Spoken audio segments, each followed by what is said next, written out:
जय हिंद। तो चलिए हम इकोनॉमिक्स का जो प्रीवियस ईयर का क्वेश्चन है उस सेशन को हम लगातार स्टार्ट करते हैं। तो आज आपको काफ़ी सुधार देखने को मिलेगा इस वीडियो में, ठीक है। फिर कुछ दिन में आपको और भी ज़्यादा सुधार देखने को मिल जाएगा क्योंकि हम पेन मंगवा रहे हैं। तो 2-3 दिन तो लगभग टाइम लग ही जाएगा। तो आपको और काफ़ी इंप्रूवमेंट आपको देखने को मिलेगा, ठीक है। तो चलिए हम सेशन को स्टार्ट करते हैं। सीधी बात और नो बकवास, शांत बना करके रखिए, सीधा टारगेट ध्यान दीजिए कि हमें कोई चीज़ को टारगेट लेकर के चलना है बस। और कोई फालतू काम पे आपको ध्यान बिल्कुल नहीं देना है, सब ठीक हो जाएगा। बस थोड़ा धैर्य बना करके रखिए। रात कितनी भी काली क्यों ना हो, सुबह होने से उसे कोई नहीं रोक सकता है। जिंदगी में मुसीबत है, थोड़ा सा डट कर मुकाबला कीजिए, जरूर वो खुशनुमा पल आपके साथ साथ जरूर आएगा। तो चलिए स्टार्ट करते हैं। क्या बोला गया है ना कि भारत में आर्थिक जनगणना की शुरुआत कब किया गया था। देखिएगा, अब आर्थिक जनगणना की पहले ही बात किया गया है, तो सबसे पहले हम इसकी चर्चा कर लेते हैं इसका आंसर लेने से पहले कि भारत में जनगणना स्टार्ट कब होता है। तो देखिएगा, जनगणना की अगर हम बात करते हैं तो जनगणना जो स्टार्ट होता है तो ये 1871 ईस्वी में स्टार्ट होता है। अच्छा, जब 1871 ईस्वी में स्टार्ट होता है तो जानते हैं, रिवर्स क्वेश्चन ये पूछता है कि उस समय किसके शासनकाल में, यानी वायसराय उस समय कौन था। तो उस समय वायसराय की बात करते हैं तो लॉर्ड मेयो था वायसराय, ठीक है, मेयो वायसराय था। तो नियमित जनगणना कब होता है, तो देखिएगा नियमित जनगणना की बात करते हैं तो नियमित जनगणना 1881 ईस्वी से होने लगता है। यानी उस समय, इस समय जो हुआ था ना 1871 ईस्वी में जनगणना, वो पूरा देश में कंडक्ट नहीं करवाया गया था, बट लेकिन एक 1881 ईस्वी का जो जनगणना हुआ था पूरे भारतवर्ष में इसको कंडक्ट करवाया गया था। और फिर इसके बाद से 10-10 साल पर रेगुलर आपको देखने को मिलेगा, ठीक है। तो ये किसके शासनकाल में हुआ था, तो लॉर्ड किसके शासनकाल में, तो किसके रिपन के शासनकाल में, लॉर्ड रिपन के शासनकाल में आपको देखने को मिलेगा ये इसका जनगणना हुआ था, नियमित जनगणना हुआ था, ठीक है। यहाँ तक तो कंप्लीट है, यानी 10-10 वर्ष पर इसके बाद से होता है। तब आपके दिमाग में एक क्वेश्चन अच्छा उठेगा कि अच्छा, जो अभी जनगणना हुआ है 2011 का जनगणना हुआ है, क्योंकि 2021 का जो जनगणना हुआ है हम लोग के सामने अभी डेटा नहीं रिलीज किया गया है, ठीक है। जैसे ही डेटा रिलीज हो जाएगा तो हम लोग पढ़ने लगेंगे उसको, लेकिन तो किया नहीं गया था, हम लोग तो 2011 तक ही पढ़ना है, अभी पड़ेगा। तो 2011 तक जो जनगणना हुआ था तो ये कैमा जनगणना है, तो यहाँ पे सबसे पहले क्वेश्चन आपको यहाँ का इसका ये जवाब मिल जाएगा कि ये 15वीं जनगणना है। कैमी जनगणना है 2011 तक की अगर हम बात करते हैं, यहाँ पे लिख देते हैं 2011 तक में कौन सी जनगणना है, 15वीं। बट अगर हम आजादी के बाद से जोड़ते हैं तो आजादी के बाद से केमी जनगणना है तो ये 7वीं जनगणना है, ठीक है। 2011 का जो जनगणना है आजादी के बाद से केवी जनगणना है तो ये 7वीं जनगणना है, ठीक है, कंप्लीट हो गया। अब हमें ये देखना है कि इस क्वेश्चन का आंसर देखते हैं। तो आर्थिक जनगणना की अगर बात करते हैं, ठीक है, आर्थिक जनगणना, तो ये आर्थिक जनगणना होता है 1977 में होता है, ठीक है। लेकिन आपको ये भी बताना है कमेंट बॉक्स में कि जनसंख्या वर्ष विभाजन वर्ष किसको कहा जाता है, यानी भारत की जनसंख्या जो था बढ़ने के बजाय घट गया था, वो कौन सा ऐसा जनगणना था, यानी कौन सा वर्ष ऐसा था, वो आपको बताना है जरूर, ठीक है। तो इसका आंसर तो आपको मिल गया होगा कि इसका आंसर कौन सा हो जाएगा, ऑप्शन नंबर आपको 1 देखने को मिल जाएगा, ठीक है। तो काफी आपको इंप्रूवमेंट देखने को मिल रहा होगा, ठीक है। 2-4 दिन में आपको और भी काफी ज्यादा क्लियर दिखाने लगे जाएगा, ठीक है। चलिए अब देखते हैं, अगले क्वेश्चन पे बढ़ते हैं। आगे क्वेश्चन क्या बोला गया है कि अरुण 3 जल परियोजना निम्नलिखित में से किस देश में स्थित है। अब देखिएगा, ये काफी अच्छा, हम ऐसा नॉर्मल क्वेश्चन बिल्कुल नहीं ले रहे हैं। देखिएगा, ये आपको पूछा गया है 2019 में, आपको दरोगा में पूछा गया है, ठीक है। तो ये सब क्वेश्चन आपको हम बता रहे हैं। प्रीवियस क्वेश्चन पे आपको कमांड करना काफी ज्यादा जरूरी है, क्योंकि आपको ये बताता है कि किस लेवल के हम क्वेश्चन पूछ रहे हैं, ठीक है। तो अरुण 3 जल परियोजना की अगर हम बात करते हैं तो ये परियोजना किसके साथ में है, तो ये नेपाल के साथ में है, ठीक है। ये नेपाल में ही स्थित है, साथ में क्या, नेपाल में ही स्थित है, ठीक है। तो इसका आंसर कौन सा हो जाएगा, तो ऑप्शन नंबर आपको देखने को मिल जाएगा 3 देखने को मिल जाएगा, ठीक है। आगे बढ़ते हैं अगले पे। आगे क्या बोला गया है कि सेबी का मुख्यालय कहाँ है। अब पहले तो सेबी के बारे में जान लेते हैं कि ये सेबी का पूरा नाम क्या होता है, तो सिक्योरिटी एक्सचेंज, ठीक है, security exchange board of India. तो इसका स्थापना कब होता है, तो इसका स्थापना होता है 1982 को होता है। सेबी का स्थापना कब होता है, 1982 को होता है। अगर इसकी हेड क्वार्टर की बात करते हैं तो हेड क्वार्टर इसका कहाँ है, तो हेड क्वार्टर इसका मुंबई में आपको देखने को मिल जाएगा, ठीक है। तो हमें जो क्वेश्चन पूछा गया था उसका आंसर कौन सा हो जाएगा, तो ऑप्शन नंबर क्या हो जाएगा, 2 हो जाएगा, ठीक है। आगे बढ़ते हैं। आगे क्या बोला गया है कि निम्नलिखित कथनों में से कौन सा सही है, सही को बताना। देखिए क्वेश्चन अब स्टेटमेंट वाइज भी आने लग गया है। जो आप पढ़ते ना है वन लाइनर क्वेश्चन, आप दूर हो जाइए उससे, देख लीजिए आप खुद, आपको पूछा हुआ मिलेगा, दरोगा में पूछा गया क्वेश्चन है आपको 2019 में, ठीक है। चलिए क्या पूछा गया है क्वेश्चन पर हम चलते हैं, सीधा प्रहार करते हैं। निम्नलिखित में से सही को बताना है, try telecom regulatory authority of India इसका पूरा नाम होता है। तो इसकी स्थापना की बात करते हैं तो 1997 में हुआ था, ठीक है। अब क्या बोला गया है कि ट्राई की स्थापना संसद द्वारा पारित कानून के द्वारा किया गया है। बिल्कुल, संसद द्वारा एक कानून पारित किया गया था, उसी के तहत में 1997 में ट्राई का क्या किया जाता है, स्थापना किया जाता है। ये ट्राई क्या करती है, जिसमें टेलीकॉम कंपनियां जो है ना उसको रेगुलेट करने का काम करती है। यही इसी के अंतर्गत में कितना रेट बढ़ेगा, क्या करेगा, कैसे काम करेगा, नहीं करेगा, ये सब यानी समझिए कि इसी के अंडर में वो सब उसको देख रेख करने का काम करती है ये ट्राई। रिलायंस वगैरह हो गया, आपको जियो वगैरह जो है, वोडाफोन, एयरटेल, ये सब को देखने का यही सब काम करती है, ठीक है। कुछ जो रिस्ट्रिक्शन है वो यही सब काम लगाता है, ठीक है। अब क्या बोला गया है कि ट्राई की स्थापना का उद्देश्य टेलीकॉम क्षेत्र को रेगुलेट करना, अभी हमने चर्चा किया, तो हाँ बिल्कुल सही है, ये भी सही है, ये भी सही है, ये भी सही है, तीनों सही है। आगे देखते हैं कि RS शर्मा, ठीक है, ट्राई के वर्तमान प्रमुख है। तो क्वेश्चन कब का है, 2019 का है। तो उस समय के अध्यक्ष जो थे, उस समय कौन, RS शर्मा ही थे, लेकिन अभी वर्तमान में अध्यक्ष जो है, ये वर्तमान में अनिल कुमार लोहाटी है। कौन है, तो अनिल कुमार लोहाटी। तो आप यह ध्यान रखिएगा, लेकिन उस समय कौन थे, तो उस समय RS शर्मा थे, तो बिल्कुल सही है। तो 2019 में कौन थे, तो RS शर्मा थे। इसका कौन सा आंसर सही हो जाएगा, ऑप्शन नंबर 4, सभी के सभी सही है, ठीक है। हाँ, इसका PDF लेना है तो आप टेलीग्राम चैनल पर जाइएगा, चैनल का नाम सर्च कर लीजिएगा, वहां से आपको इसका PDF मिल जाएगा। आगे बढ़ते हैं, अगले पे देखते हैं। क्या बोला गया है कि इंटेंसिफाइड, ठीक है, यानी तीव्र मिशन इंद्रधनुष का संबंध निम्नलिखित में से किस क्षेत्र से है। तो मिशन इंद्रधनुष स्टार्ट कब होता है, तो 2014 में ये स्टार्ट होता है, ठीक है।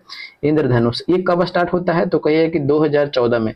अभी जब 2014 में जब स्टार्ट होता है तो ये किससे संबंधित है, तो ये टीकाकरण से संबंधित है, ठीक है। किससे, टीकाकरण लगवाना है, जो इसको लगवाना था ना उसको 78% लगभग इसका टीकाकरण को बढ़ाया गया था। तो ये किससे संबंधित है, तो ऑप्शन नंबर आपको कितने को मिलेगा, 4 हो जाएगा, ठीक है। आगे बढ़ते हैं। क्या बोला गया है कि अतुल्य भारत अभियान, जैसे इसको देख भी सकते हैं, छोड़ भी सकते हैं, क्योंकि उस समय का योजना है, उतना ज्यादा इंपॉर्टेंट बिल्कुल भी नहीं है। लेकिन अगर इससे बात बोलते हैं तो ये अतुल्य भारत अभियान का संबंध जो था, ये आपको टूरिस्ट से देखने को मिल जाएगा, ठीक है। तो टूरिस्ट समझ के यहाँ पे है, यही पर्यटक यहाँ पे, ऑप्शन नंबर 2। आगे बढ़ते हैं अगले पे। क्या बोला गया, निम्नलिखित में से कौन सा कार्यक्रम का या कौन सी योजना भारत में समावेशी विकास मतलब समझते हैं, सस्टेनेबल डेवलपमेंट, सस्टेनेबल डेवलपमेंट मैंने तो लोगों के विकास की बात किया जा रहा है इसमें, ठीक है। तो अब देखिए, जनधन योजना विकास से जुड़ा हुआ है, बिल्कुल सही है, जो 2014 में आपको देखने को मिलता है। सौभाग्य योजना, ये भी विकास से जुड़ा हुआ है। उजाला योजना, ये तो आपको पता ही है। लेकिन विमुद्रीकरण की अगर बात करते हैं, विमुद्रीकरण जैसे में 8 नवंबर 2016 को मोदी जी आते हैं और कहते क्या हैं कि भाइयों एवं बहनों, आज रात 12 बजे से सभी नोट 500 और 1000 के जो पुराने नोट है वो बंद हो जाएंगे, अवैध करार किए जाएंगे। यही होता है विमुद्रीकरण, मतलब कि रुपये का हटा देना, यानी विमुद्रीकरण सरकार के द्वारा उसको हटा, वैल्यू को खत्म कर देना, ये होता है विमुद्रीकरण। तो क्या ये विकास से संबंधित है, तो कि नहीं भैया, ये विकास से कहां संबंधित है। तो इसका ऑप्शन कौन सा हो जाएगा, ऑप्शन नंबर 4, क्योंकि नहीं है मैं पूछा गया है। आगे बढ़ते हैं। क्या बोला गया कि भारत में स्वच्छ भारत मिशन की शुरुआत कब होती है, गांधी जी का जन्म कब होता है, तो कहे कि 2 अक्टूबर 2014 को क्या किया जाता है कि भारत में स्वच्छ भारत मिशन का शुरुआत किया जाता है, किसके द्वारा, प्रधानमंत्री मोदी के द्वारा, ठीक है। तो स्वच्छ भारत मिशन का स्टार्ट कब होता है, तो यही होता है आपको 2014 में। इसका आंसर कौन सा हो जाएगा, ऑप्शन नंबर 2 हो जाएगा। आगे बढ़े, चलिए आगे क्या बोला गया है कि भारत के किस संगठन को संधारणीय विकास लक्ष्यों की निगरानी करने का दायित्व सौंपा गया है। अच्छा, बहुत अच्छा क्वेश्चन है। भारत के किस संगठन, भारत का कोई संगठन है, कोई ऑर्गेनाइजेशन है जो संधारणीय विकास, जो लक्ष्य, विकास के लक्ष्यों को आपको समझिए कि आप ये बताइएगा, विकास के लक्ष्यों को, जैसे में नीति आयोग जो होती है, ये नीति आयोग आपको क्या करने की मिलती है, ये जितने कितना लोग है जो क्या करता है, जैसे में अब हम बताते हैं कि आप सेंसस देखते रहते होंगे, तो करंट अफेयर में भी देखते होंगे, तो उसमें नीति आयोग ये जारी करती है कि कौन सा राज्य का कितना गरीब है, कौन सा राज्य है अमीर है, या पर कैपिटा इनकम यानी गरीबी अमीरी, ये सब बात कौन बताते रहता है, आपको नीति आयोग देखने को मिलता है। इसमें तो आपको ये भी देखते होंगे कि जो बिहार जो है, बिहार जो सब का आय सबसे कम है, यानी बिहार में सबसे ज्यादा गरीबी आपको देखने को मिलता है। तो ये सब काम कौन करती है, तो ये ये नीति आयोग करती है। तो अब नीति आयोग जब आ गया तो ये किसके स्थान पर आता है, तो ये कहिएगा कि ये आता है योजना आयोग के स्थान पर। तो ये योजना आयोग के स्थान पर आता है, तो क्या योजना आयोग को बंद कर दिया गया, तो कहिए कि हाँ बिल्कुल बंद कर दिया गया। तो ये योजना आयोग से क्वेश्चन ऐसा नहीं है कि पूछे नहीं जाएंगे, बिल्कुल पूछे जाएंगे, ऐसा नहीं है कि ये खत्म हो गया तो नहीं पूछे जाएंगे। इसका स्थापना कब होता है, तो इसका स्थापना होता है 15 मार्च, हाँ 15 मार्च, ठीक है, 15 मार्च कब का होता है, 1950 ईस्वी को इसका क्या किया जाता है, स्थापना किया जाता है योजना आयोग का, ठीक है। इसके अध्यक्ष जो होते थे प्रधानमंत्री ही होते थे, तो अब इसके स्थान पर ये आया, तो इसका भी अध्यक्ष कौन होंगे, प्रधानमंत्री ही होंगे। अच्छा, जो उपाध्यक्ष होते हैं, ये उपाध्यक्ष को जो दर्जा दिया जाता है, एक कैबिनेट मंत्री का दर्जा दिया जाता है। तो इसका स्थापना कब होता है, नीति आयोग का, तो नीति आयोग का स्थापना होता है 1 जनवरी 2015 को इसका क्या किया जाता है, स्थापना किया जाता है नीति आयोग का, ठीक है, समझ में आ गया। आगे बढ़ते हैं, तो इसका आंसर कौन सा हो जाएगा, आंसर हो जाएगा ऑप्शन नंबर आपको 3, ठीक है। आगे देखते हैं, अगले पे चलते हैं। क्या बोला है, भारत में अल्पसंख्यक महिलाओं में नेतृत्व विकास के लिए शुरू की गई योजना। देखिएगा, इसको छोड़ भी सकते हैं, नहीं बिल्कुल छोड़ दीजिए तो ज्यादा है, क्योंकि उतना बढ़िया योजना नहीं है कि आपको 2019 का योजना का जो फेमस है उसको हम लोग याद कर सकते हैं, बट सब योजना को याद करना पॉसिबल बिल्कुल नहीं है, और भी सब्जेक्ट हम लोग को पढ़ना रहता है, तो इसको आप छोड़ सकते हैं। आगे क्या बोला गया कि ग्रामीण साख व्यवस्था में शीर्ष संस्था कौन सी है, ठीक है, हाँ ये बहुत अच्छा क्वेश्चन। ग्रामीण साख की बात करते हैं, तो ग्रामीण साख में आपको देखिएगा, अब स्टेट बैंक ऑफ इंडिया की बात करते हैं, भारतीय स्टेट बैंक, ये 1 जुलाई, ठीक है, 1 जुलाई 1955 को क्या होता है कि इसका नाम बदल करके भारतीय स्टेट बैंक ऑफ इंडिया कर दिया जाता है, ठीक है, एसबीआई, ठीक है। इसका राष्ट्रीयकरण भी इस समय किया जाता है, ठीक है। बात करते हैं ये आरबीआई का, तो आरबीआई का स्थापना कब होता है, तो 1 अप्रैल, ठीक है, 1 अप्रैल 1935 को क्या किया जाता है, इसका स्थापना किया जाता है। समझिए कि ये तो बैंक का बैंक है, यानी बैंक का ये बाप है, ठीक है। अब ये नबार्ड की बात कर देते हैं, तो नबार्ड का स्थापना कब होता है, तो 1982 में होता है, ठीक है। नबार्ड का जो स्थापना आपको देखने को मिलेगा ये कब होता है, तो 1982 में होता है। अब ये नबार्ड जो क्या करती है, ये आपको ग्रामीण क्षेत्रों में, ठीक है ना, आपको पैसे देने का काम करती है, यानी कृषि से जुड़े हुए मुद्दों में पैसे देने का काम करती है, नबार्ड ही है, ठीक है ना। तो इसका आंसर तो आपको मिल गया होगा नबार्ड। लेकिन एक और जो है ये बैंक है, ये कोऑपरेटिव जो बैंक है, यानी सहकारी बैंक जो है, ये सहकारी बैंक जो है, इसको बारे में अगर हम डिटेल्स अध्ययन करते हैं तो सहकारी बैंक 3 तरह के होते हैं। तो कहिए कि अच्छा कौन कौन होता है, एक होता है राज्य सहकारी बैंक, ठीक है, कौन है, राज्य सहकारी बैंक, और एक कौन सा होता है, जिला सहकारी बैंक, ठीक है, एक होता है जिला सहकारी बैंक, और एक होता है क्या, पैक्स। जो पैक्स हो जाता है ग्रामीण स्तर पर, आप देखते होंगे पैक्स, नाम सुने होंगे, प्राइमरी, अब यहाँ पे फुल फॉर्म भी कभी कभी पूछ दिया जाता है, ठीक है, तो इसका फुल फॉर्म देख लीजिएगा, प्राइमरी एग्रीकल्चर क्रेडिट सोसाइटी, इसका फुल फॉर्म होता है। तो ये सबसे निचला स्तर का कोऑपरेटिव बैंक कौन हो गया, तो पैक्स हो गया, ठीक है। जिला स्तर पर कौन हो गया, जिला सहकारी बैंक, इसको केंद्रीय बैंक भी बोला जाता है, सहकारी बैंक में हम बोल रहे हैं, और राज्य सहकारी बैंक, तो ये तो बिल्कुल नहीं होगा। तो इसका आंसर अब बिल्कुल आपके सामने झलक रहा है, ऑप्शन नंबर क्या हो जाएगा, 3 हो जाएगा, ठीक है। चलिए, तो यहीं तक था वीडियो। देखिए अब हमने काफी ज्यादा इंप्रूवमेंट करने का शुरुआत कर दिया है, 2-3 दिन में पिन आ जाएगा तो और भी अच्छा हो जाएगा, ठीक है।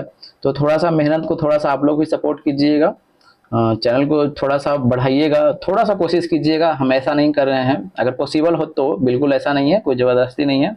और सेशन आपको अच्छा लगता होगा तो जरूर कमेंट बॉक्स में जरूर बताइएगा, ठीक है, क्योंकि आप समझ ही रहे हैं कि थोड़ा सा तो आपको बताना पड़ जाएगा कि हाँ जहाँ पे इंप्रूवमेंट की जरूरत होगा हम बिल्कुल कर लेंगे, ठीक है। तो चलिए मिलते हैं अगले वीडियो में, तब तक के लिए हंसते रहिए, मुस्कुराते रहिए, और खुद का ख्याल रखिए और उनका भी ख्याल रखिए, ठीक है। चलिए, जय हिंद, जय भारत, वंदे मातरम, इनकलाब जिंदाबाद।